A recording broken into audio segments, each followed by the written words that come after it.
Hey, welcome to another edition of Bluejay Banter. Today, I'm Tim Kruger, joined today by my buddy Mike Rochon. How you doing, Mike? Hey, Tim, doing great. All right. And as always, we are. All right. Riverside FM, check it out. It's great for podcasting and producing. It's helped us out a ton, and we're going to use it as we go through the season here. Thanks for joining us. Please hit that subscribe and like button down in the bottom of the YouTube channel. We really appreciate your support and your continued support. Make sure you share this with Jays fans. Make sure you go back if you didn't see it yesterday, interview with Al Huss. I got a lot of texts that people loved it. It was the first time they'd heard about the Euro players and so forth. So go back and check it out. Also, we got to thank our sponsor, Infusion Brewing Company. They've been great for Bluejay Banter, and they'll be great for you. So go down there. A great weekend to go down, watch some football, check out their great tasting room and all the great beers they have down at Infusion. What did you like at Infusion, Mike? You know, I'm a big fan of the Let It Fly. I don't know, maybe it's just the Creighton in me. I just every time I go there, I have to do the Let It Fly, especially on tap. Like everything else, it's always better on tap. Yeah, it is. So. It is actually. Yeah. So yeah. By the way, should mention that home of the Let It Fly beer that you can get at the arena and also down at the Let It Fly Sports Bar before every Creighton game. And of course, we'll be there again this year doing the podcast after every game of the post-game show. All right, so today we thought we'd mix it up a little bit and just play a little game of under-over. So we're going to throw out under-over totals on various topics, and, we're both going to kind of give our takes on it. So the first under-over topic is this: number of non-conference wins the volleyball team gets. Now, they've got one so far, and they have these non-conference games remaining starting tomorrow with San Diego, then Cal Santa Barbara, then USC, Louisville, Rice, UNI, Kansas, and South Florida. Those games are all at home, and of course Nebraska at the CHI. So there are 9 remaining games. So Michael, what do you think? The under over 6.5 on that. So what do you think, under or over? I want to be optimistic here. I'm going to say over. I think that one of those things, when you get that new head coach, there's going to be growing pains. And, winning that first match, I know it wasn't pretty, going up 2-0, then losing it and, having to win it in the fifth set is not what you ideally want, but sometimes you just got to win that first match, and they did, and I think that's going to propel them the rest of the way. Yeah, I think that's a probably really good number, 6.5. I mean, that's a tough one. They would kind of have to win all the remaining games that they should win. So they've got, like I said, 3, 6, 9 games, 9 matches left. They're 1-2 now. So to get over that 6.5, they'd have to be 7 and 5? Is that my math right? 9 and 12. Yeah, 7 and 5. Yeah. So that means they could lose 3 of these. So you could lose Nebraska, USC on the road, and then Louisville, and you can't overlook Rice because they're getting votes in the top 25 right now. So that means they could lose USC, Louisville, and Nebraska, but they would have to beat Kansas again, which is tough always. All right, they'd have to beat Rice, they have to beat a good UNI team, they have to beat these 2 San Diego schools who are always in the mix for NCAA berths. So yeah, it's going to be a tough haul. They're going to have to play well. I'm going to go over as well, though. I think they can, I think even to say, well, though they can win the rest and lose those 3, they could actually beat USC on the road. They could take down Louisville at home. I think we can't. We would all like to sit here and say they're going to beat Nebraska, but until they do, it's one of those things, Until they do, it's hard to It's hard to say they will. So we both go over there on the 6.5. So we both think they're going to get at least 7 wins. Okay, topic number 2. This is women's basketball and head coach Jim Flannery's team. Under over a number of wins they will have this year. 22.5. Now, for some context, last year they had 26, but they had a tremendous team. I mean, they lost some talented people off last year's team. 22.5, Mike, under or over? Unfortunately, I'm gonna go against myself from number 1 and not be optimistic. I think it's gonna be under. Like you said, they're replacing a lot of talent, a lot of leadership.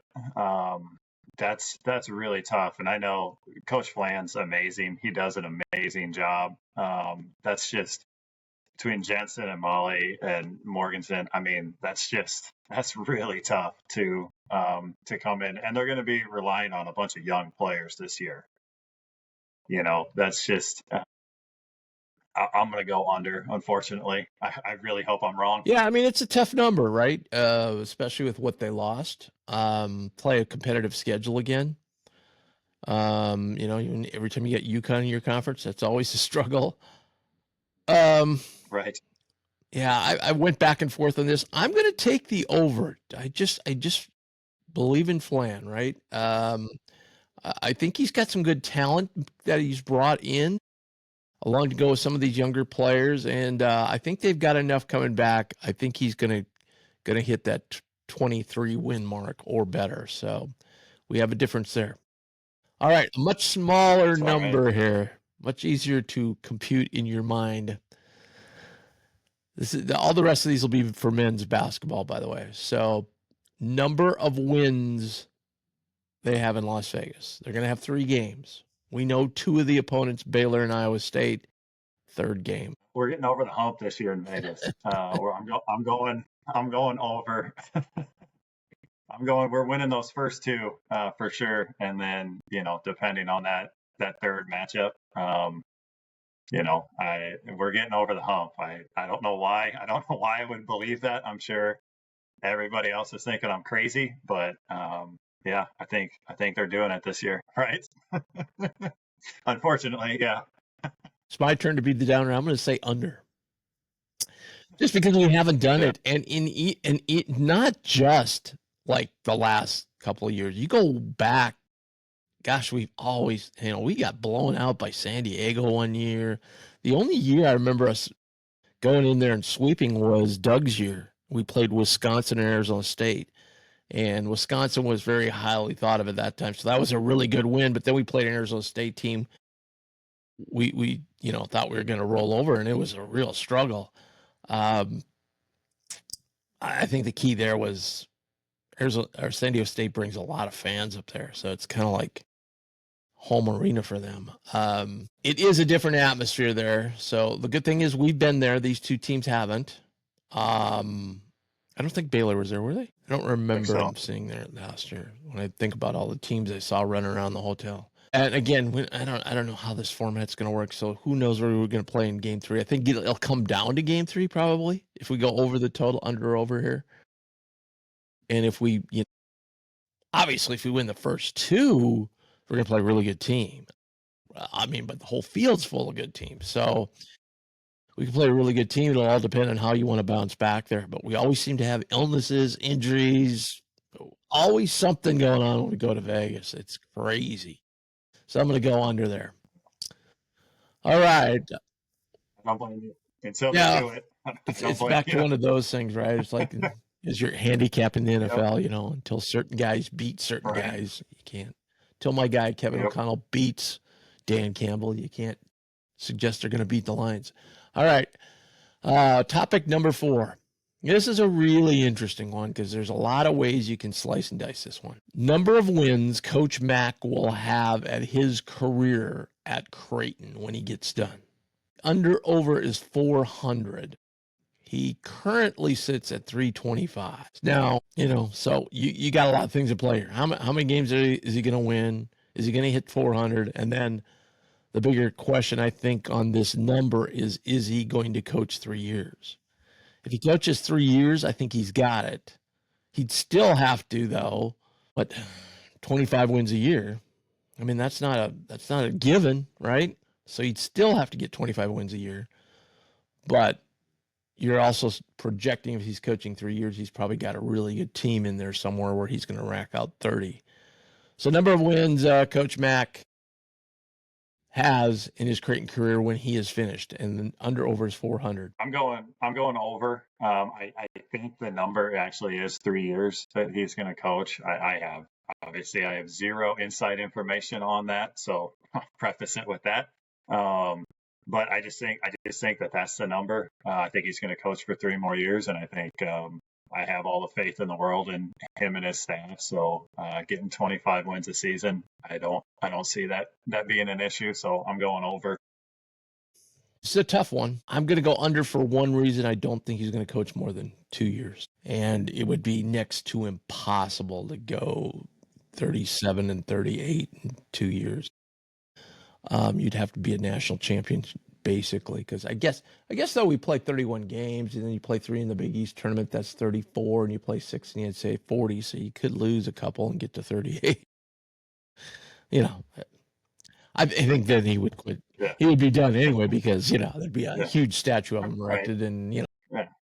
Well, yeah, we win that national championship. So I think if he goes 3, I think, and who knows, like he could be on the fence and be at 380, something, and be like, yeah, let's do 1 more year and get to 400 and so forth. So I'm going to go under there. All right, number 5. This is points Jackson McAndrews scores in his Creighton career, and the under/over is 1,300. Mike, take a stab. This one was tough because I thought I looked it up. I think he scored 282 last year. So I mean that means he's going to have to. I'd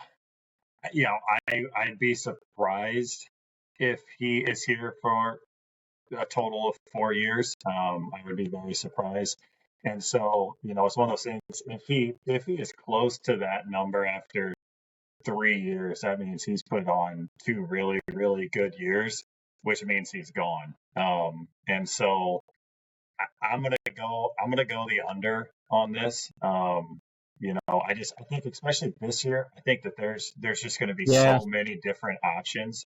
I think it's going to be tough for him to, really, really score a lot of points this year. That's kind of where I'm at. That's kind of why I went the under. I still think he's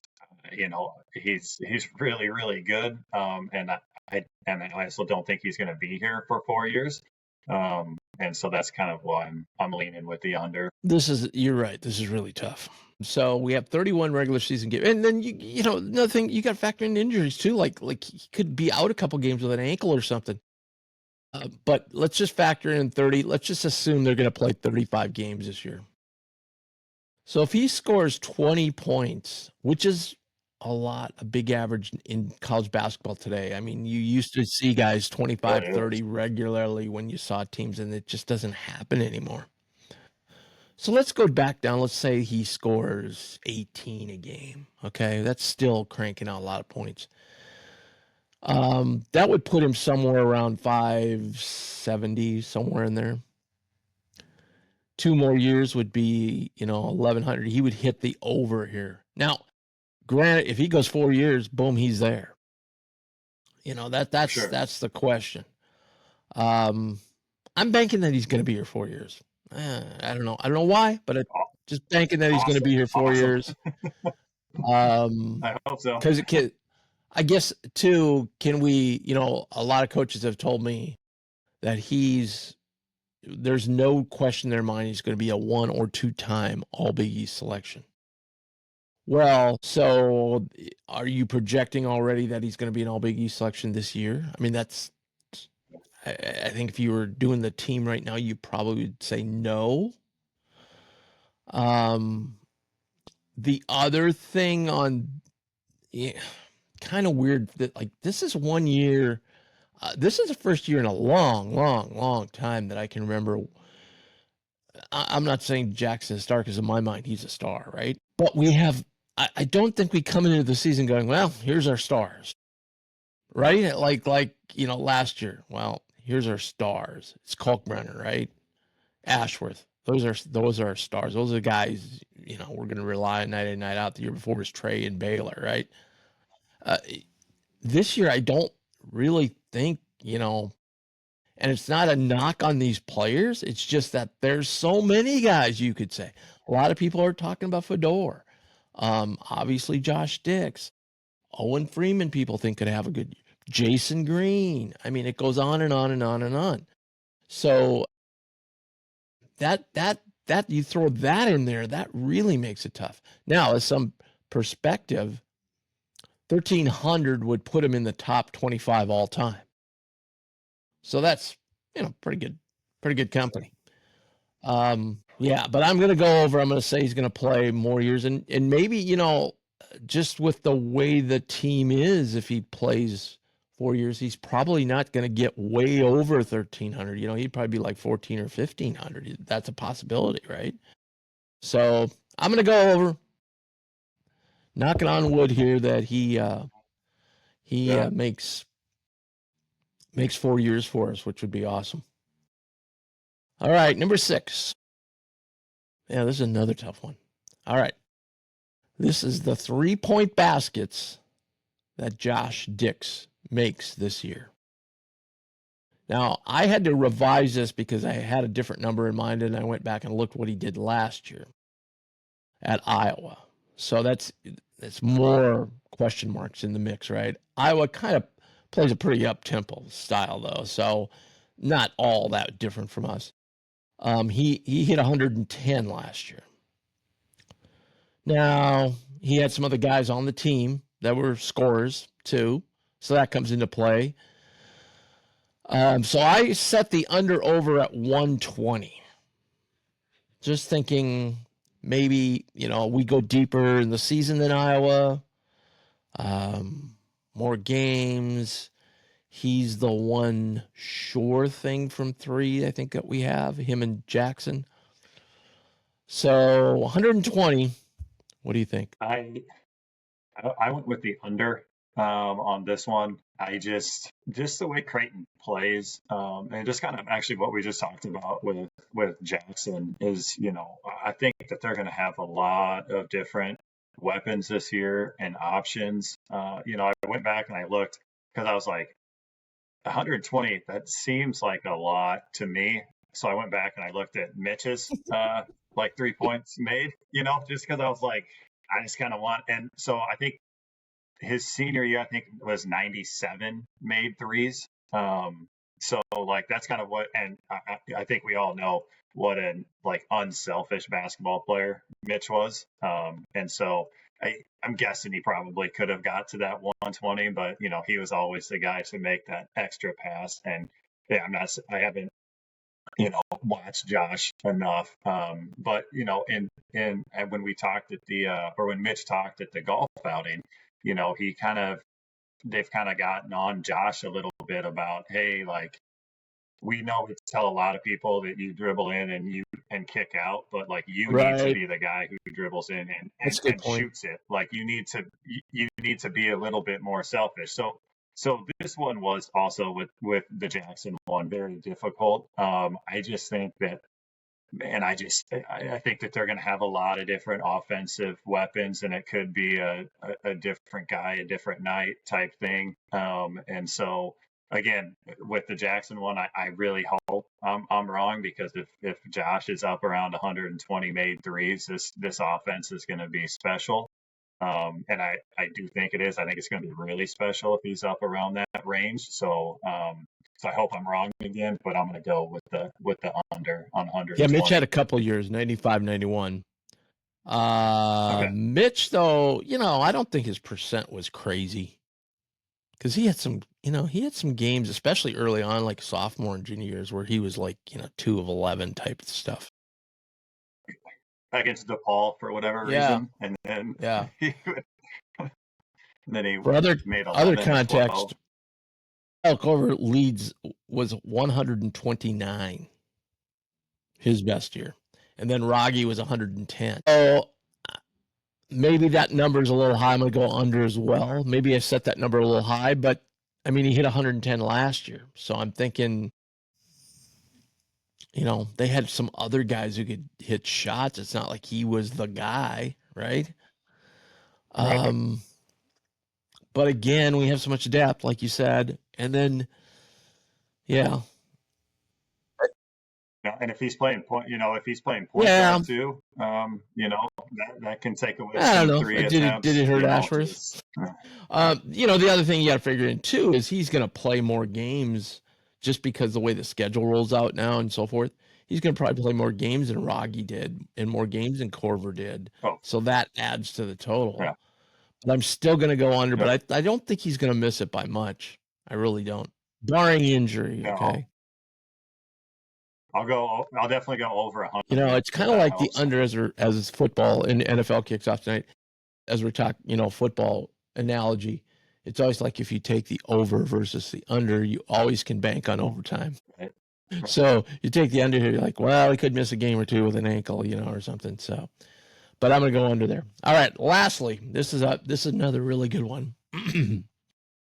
Under over number of non-conference wins the Jays get this year. I set it at 7.5. Okay. But so let me just rattle off the teams they're playing to get an idea. So playing South Dakota, Gonzaga, Maryland Eastern Shore, North Dakota, Baylor, Iowa State, and an unknown in Vegas. So that's 7 games.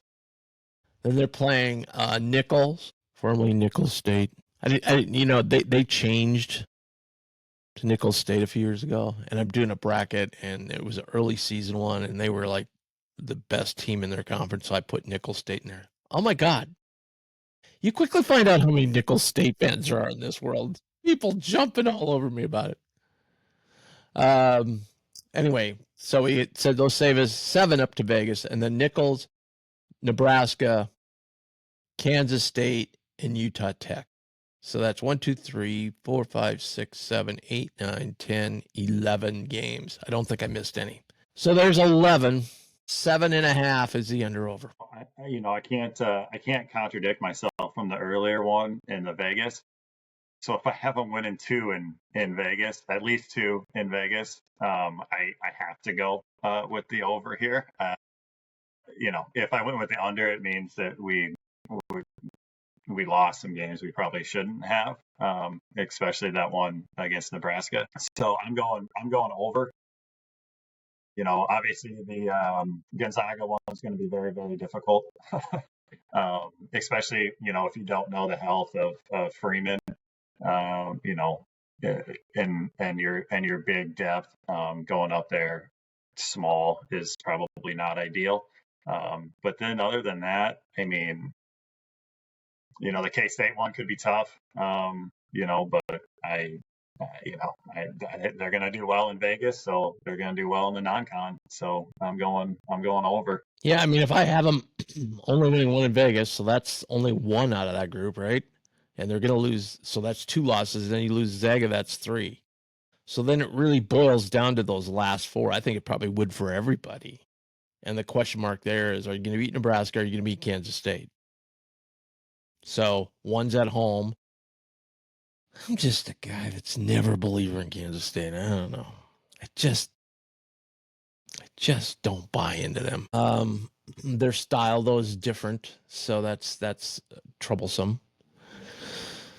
This is really tough. Plus, you got early season. I mean, man, if we go, obviously go in 3 in Vegas and we're under, right? So, yeah, I'm going to take the over. Just because I don't think we'll lose to Nebraska again, and I think we will beat Kansas State. Those other games, we got 4 bye games, really 5 against South. I mean, South Dakota's not a bad team. So it's a bye game, but it's not a bad team. And North Dakota's not ever that bad either. So the other 2 big bye games are Maryland Eastern Shore and Nichols, and Utah Tech, the 3 actually. So those will be Mac. You can figure Mac's non-conference scheduling pretty much out because you always know he wants to play that cupcake before Christmas, right? Yep. Which he does. Now you got to remember, sandwiched in there is going to be 2 Big East games too. So that's That's always dicey, right? But I'm, which don't count in this discussion, but it can sometimes affect wins or losses coming after. But I think Utah Tech, if I'm correct, I think Utah Tech's the only one after that break, right? What's the date we play Kansas? I think it's say like the 13th, I think, if I'm correct. I think so. So if that's the case, then we'll have Big East games in between there. And then I think Utah Tech flips around as like the 22nd or something. So Yeah, Kansas State's right. the And we'll have 13th, and then Utah Tech's the yeah, so the we'll have 22nd. two Big East games in there somewhere. So yeah, we're not going to have like play two Big East games and maybe lose one or two and then have to play Kansas State. Then I think that would be I don't know if how they'd be fitting that in their minds at that point. So I'm going to go over on that one as well. All right, I hope we put in your chat, put in the comments what you would do. Comments down below on YouTube. Also, you can send us an email at bluejaybanter@gmail.com. We are still looking for more people to join us when we do our random J of the month. Well, I guess it would be the month this year because this is our first one, not further there. Random J of the week, which will be tomorrow's show. So on tomorrow's show, make sure you listen. I got a great one for everyone. I actually got a lot of stuff. I think you're going to come off the schneid on this one. So Mike Schmidt's going to join us. He's always I did it at first and go, okay, Mike's got a really good shot here. It's gonna be, but then I'm always like, yeah, Mike, yeah, I can't give away anything. I don't want to give away anything. So I tried to make the clues very vague because this player, you won't get this player, but there's like 2 clues where you could get this player fairly easily. So it's like you got to save those till the end. See if anybody else can come up with a victory. All right. Really appreciate you, Mike. Have a great day. Enjoyed golfing. Mike and I played some golf yesterday, so that was great. It was okay, I should say, right? Some British Open yes, conditions. It was. It was funny. We were talking about Scotland, Ireland, then it started raining and blowing sideways, and then the back nine was painful to say the least because of a snafu with the scheduling on the course. So I was like, huh. And it affected Mike's game. He got off his game. It did. Felt bad for him. Not that bad. It happens. All right. Hey, thanks everyone. Enjoy the day. Hey, it's the NFL, man. NFL kicks off today. I know a lot of college guys in this part of the world, but I'm an NFL guy, so very excited. Although it's a clunker of a game. And then we'll be back with you tomorrow. Random J of the week. Can't wait. See you then.